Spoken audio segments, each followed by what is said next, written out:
Yako kari nyunya robaele tanguti yato ngumo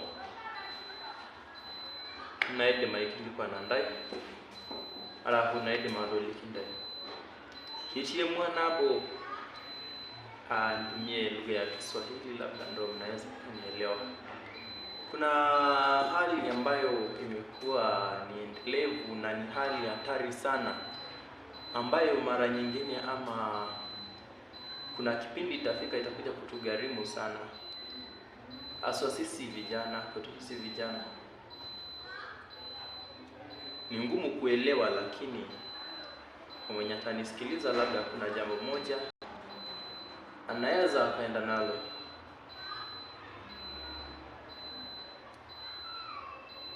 Kuna baadhi ya watu wanachukua Ukristo kama vile ni dini tu. Hawaelewi kuna nini katika Ukristo. Wanaposikia jina wa Kristo wanaona ni jina tu kama majina mengine. Kiundani ukiangalia jina Ukristo imetokana na neno Kristo.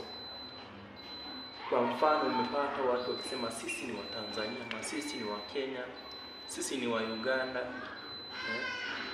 sisi ni wa Islam, sisi ni wa Kristo. Ina maana kuna kitu inaitwa Kristo ambayo ndio imeunda wa Kristo. Huyo Kristo mwenyewe inafaa ujue yuko aje ndio useme wewe ni Mkristo. Ukuwe na tabia za Kikristo, matendo ya Kikristo. Sasa jambo moja ambalo linanisikitisha tena linauma sana. Kuna swala zima la ubatizo. Mtu anapokubali kuokoka, kumkiri Yesu kwamba ni mwokozi wa maisha yake, ukizingatia mpango mzima saa hii tunaelekea ama ndo tuko kwenye msimu wa Pasaka. Watu wengi nyakati hizi wanakubali kumpokea Yesu, wanakubali kuokoka, wanakombolewa, wengine kufunguliwa. Lakini kuna wenzangu na mie wanafanya Ukristo kama kudhihaki Ukristo. Kudhihaki neno la Mungu. Wanajua, wanalielewa, lakini wanalidhihaki. Mtu mwingine akasema bwana,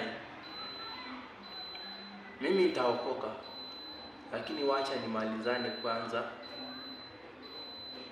na mambo yangu binafsi. Anasema niko na shamba la tumbaku bwana, nataka nimalizane nalo. Mimi nataka nitosheke kuuza pombe kwanza. Mimi nataka nitosheke kulewa kwanza. Mimi nataka nitosheke na mambo ya hii dunia kwanza, alafu baadaye ndio niokoke. Mzee, hiyo sio wokovu. Hiyo sio wokovu. Kwa sababu Biblia imeandikwa, mtu akitaka kunifuata, Yesu alipokuwa akiuliza mtu mmoja, sema sijanukuu, alikuwa anamuuliza nani, ukitaka kumfuata jikane. Ujikane wewe. Sababu yule mtu alikuwa anasema, sababu nataka nifuate, wacha nikawage ndugu zangu nini. Kaambiwa wewe ukitaka unifuate wewe jikane wewe mwenyewe. Mambo kuhusu habari ya ndugu zako nini, kuhusu kumalizana kuuza nini inaitwaje, mambo mengi ya kumalizana mambo yako ya kidunia. Si unajua tena watu wanataka kuridhika na dunia hii, mambo ya hii dunia, japo kuwa hayaishi. Hayaishi. Kupata mtu fulani hivi aliona katika kufanya sherehe leo kundo kitinaji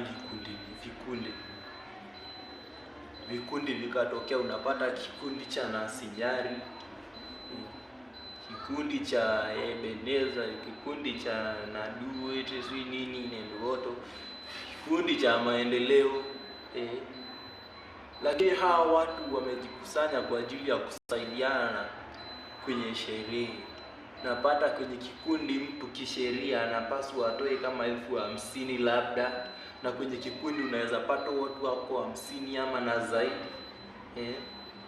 Huyu mtu fulani unapata mtu hata ajui hata kuhusu wokovu, Ukristo, anasikia Ukristo. Anasema bana, katika kikundi kuna pesa. Hizi pesa nitazipata aje? Na hapo kwa kikundi likatokea swala zima la ubatizo, ambao watu sasa hivi wanaona kwamba ukibatizwa ufanye kasherehe. Ubatizo haihitaji kujipanga. Umeamini leo, kama ikiwa na maji hapo sasa unaweza batizwa. Imani yako haina kujipanga ati nikabatizwe. Na ukijipanga ufe kesho.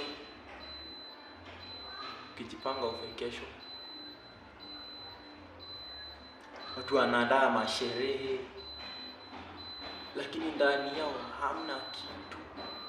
Wanaelewa kubatizwa ni kuwekwa kwenye maji nini na kurudishwa. Sherehe inafanyika, tunavaa suti, watu wanasherehekea, lakini ile siku ya sherehe unapata amealika watu, marafiki zake wengi ni wanywaji wa pombe, amewaalika naye baadaye yumo wamelewa, alafu baadaye mwisho wa siku unapata ndo huyo yuko kwenye kutusi, kwenye nini, fujo, na hiyo siku na ametoka kwenye sherehe ya ubatizo na yeye amebatizwa na ameokoka. Unajua, unapokubali kuokoka, kubatiza si shida. Unapokubali kuokoka, kuna mambo ambayo utaachana nayo na kuanza mengine upya. Kama umeanza maisha mengine upya, kushift maisha. Yaani unapookoka inafaa ujitafakari kwanza, utafakari, ufikirie kwanza.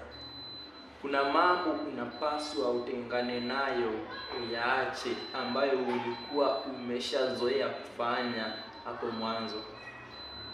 Unajua bwana, mimi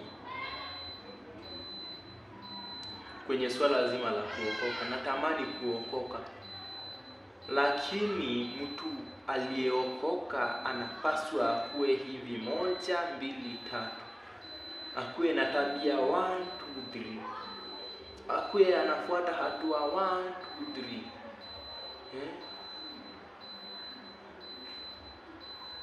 Lakini mtu anasema nikishabatizwa tu, kwa sababu nimeshakuwa na cheti cha ubatizo na nimetambulika nimebatizwa katika kanisa fulani, hapo naweza nikafanya yangu yote.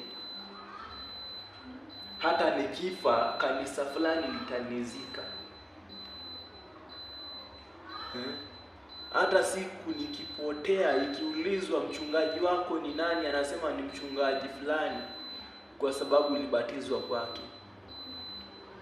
Unajua mambo ni mengi bila sikujua. Tunapita katika mazingira ambayo ni hatari sana. Unajijengea uhatari pasipo kujua. Uhatari, umefikiria ile siku yako ya mwisho itakuwa aje? Unajua watu husikia kwamba kuna hukumu, kuna maisha baada ya haya, lakini hawayajui. Kuna maisha baada ya haya. Unapolisoma neno la Mungu, halijafichwa.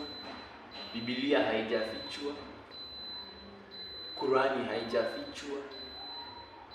Neno la Mungu halijafichwa. Vitabu vyote vinaeleza habari ya Mungu, haijafichwa. Na iko dunia nzima, haijafichwa. Kuna maisha baada ya haya. Ingekuwa ni jambo unaelezwa na mtu mmoja ndo ungesema labda huyu anaongopa, ni mwongo. Lakini liko dunia nzima. Kuna maisha baada ya hapa. Kuna mbinguni na kuna duniani. Kuna jehanamu pia. Ujaifikiria ile siku ya hukumu itakapofika, wewe utakuwa aje? Utakuwa wapi? Unalidhihaki jina la Mungu. Mimi ni Mkristo, unajipiga kifua. Mimi ni Mkristo kwanza mbele ya watu, mimi ni Mkristo. Na hadhi ya kuitwa Mkristo hata chembe hakuna. Chembe hakuna. Umejawa na fitina, faraka, uzushi, husuda, ulevi, ulafi.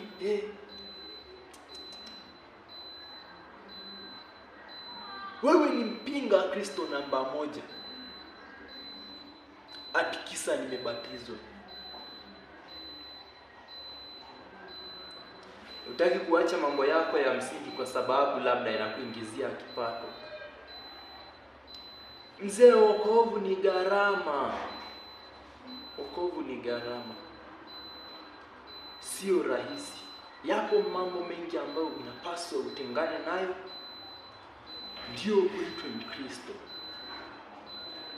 Uwe umeokoka. Sio kutamkiwa umeokoka. No. Hata akili yako ndani kuwe kumeokoka. Roho yako yenyewe ndani kuwe na ule msukumo. Nimeokoka. Mambo ni mengi ambayo kwa sasa hivi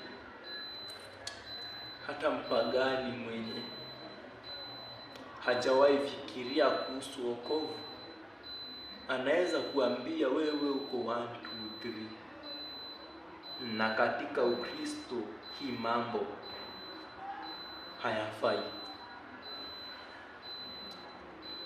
Lakini kwa mara nyingine sisi watu tuliokoka tumekuwa ni vikwazo, tumekuwa taswira mbaya kwa wale ambao wanakuja kumpokea Yesu, ama wanakubali kuokoka.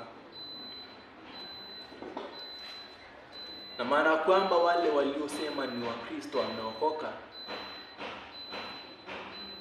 ndio waliotanguliza tamaa ya ulimwengu. Mtu amesema mimi ndio tumeokoka, ako na miaka kama 10 mpaka 20 kanisani,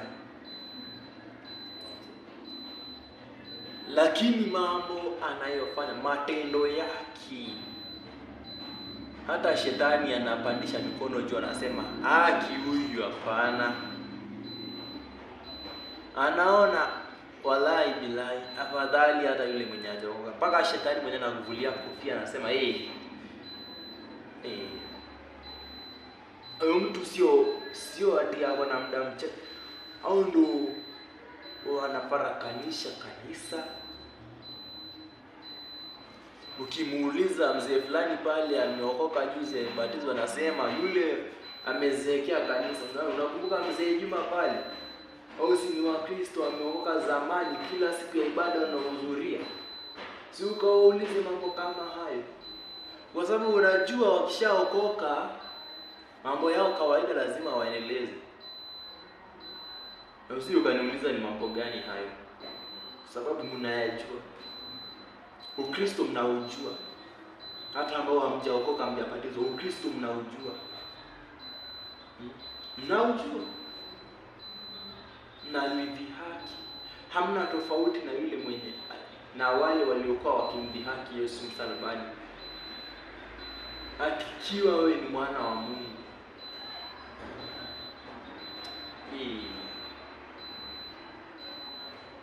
Inauma sana. So painful. So painful, mother. So painful, brother. Mzai, it is so painful. It is so painful.